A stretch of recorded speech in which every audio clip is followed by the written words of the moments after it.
आपण फ्रँकी बनवणार आहोत. तर फ्रँकी तुम्ही म्हणाल की बाहेर बनवतात तशीच बनवणार की काय?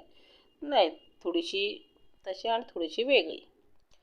तर त्यासाठी आपण आपल्या चपाती घेतलेली आहे. बाहेर आपण मैद्याची चपाती लावतात, तर ही आपली गव्हाची चपाती घेतलेली आहे. त्याच्यावर मी सेजवान सॉस आणि मेयोनीज टाकल्या आणि ते सगळीकडे लावून घ्यायचं चपातीला.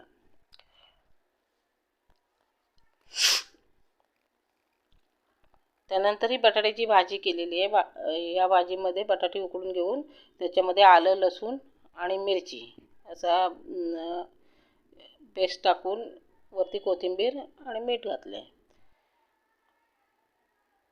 अशी भाजी आपण त्याच्यावर टाकून घ्यायची. आणि हे बीटरूट आणि गाजर हे किसून घेतले, कारण मुलं अशीच भाज्या खात नाही. बीटरूट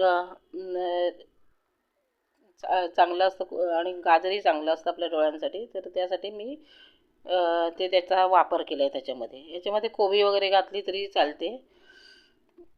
त्यानंतर वरती थोडंसं चीज टाकून घेतलं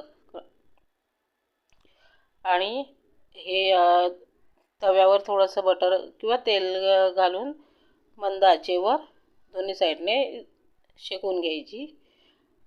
अशा प्रकारे फ्रँकी रेडी. माझी रेसिपी तुम्हाला आवडली तर नक्की लाईक करा, शेअर करा, सबस्क्राईब करा आणि बेल आयकॉनचं बटन दाबायला विसरू नका, जेणेकरून माझ्या येणाऱ्या नवनवीन रेसिपी आपल्यापर्यंत पोहोचू शकतील.